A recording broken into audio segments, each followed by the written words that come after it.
It's Time Warner Cable's local edition. Glad you're still with us. Our guest is Ted Lieu, member of the California State Senate.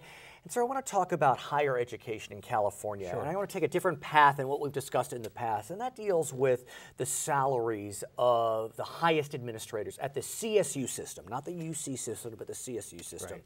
As you know, there was a big uproar when the president of San Diego State, the new president, received a significant salary. Right. You were very vocal about that. You were opposed to such large salaries at CSUs. I was. The president at San Diego State University got a $100,000 increase above his predecessor. At the same time, CSU Board of Trustees raised tuition fees on students 12%. And I understand that's frustrating, but let's play this out because, look, not many people can be president of a major institution like a CSU. And so the competition is fierce throughout the nation. And so I'm wondering why you felt it important to speak out so strongly and really drive the debate to limit salaries of CSU presidents. Because we are in difficult economic times and challenging budget situations. If we had budget surpluses, I probably would not have said very much.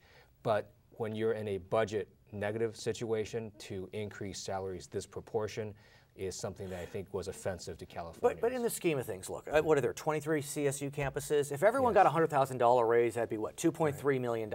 And they have budgets of billions of dollars. And isn't it penny wise and pound foolish to limit the salaries if you can get the best?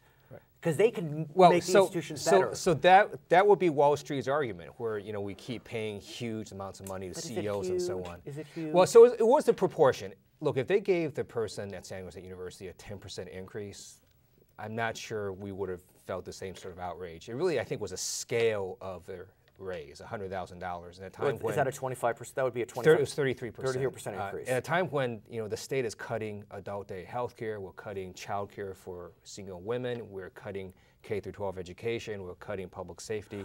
That was sort of the problem. It was is this a perception problem? Right. But perception matters a lot. Symbolically, you just can't do that. Well, what we know is as a result of your efforts and other efforts, the CSU system, its governing board, agreed that new executives would only be allowed to receive an increase of 10% 10% above what their predecessors were making. That's correct. I commend their CSU Board of Trustees for doing that. They added two additional important things into their policy.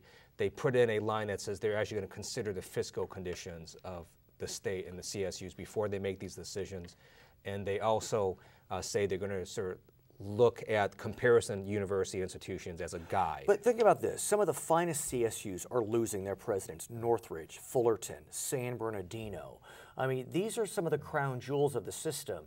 And if we have this artificial cap, how do we recruit them from the Arizonas and the New Jerseys and the Connecticut's? And So I believe that what they did with their policy of a 10% cap is fair and reasonable given these economic conditions. But also consider that it's a lot more expensive to live in California than it is to live in Arizona and Connecticut. Correct. Which is why all CSU presidents either get a free house live in or they get a significant housing allowance plus a car allowance. So they get a lot of benefits in addition. What about the UC system? Are they going to have a cap? I don't know, but UC, first of all, they didn't do what CSU did last year. And their institutions are a little different when you compare them to other comparable institutions. So they have PhD programs. Correct. Unlike CSU. Correct. CSU has no law school or medical schools. And they were comparing themselves to schools that had that, which had far different responsibilities. And the presidents of those universities just have different responsibilities than one that doesn't have a medical school or a law school. His name is Ted Lieu. He's a member of the California State Senate. My name is Brad Pomerance. Thank you so much for watching Time Warner Cable's local edition. We're going to send you back to HLN.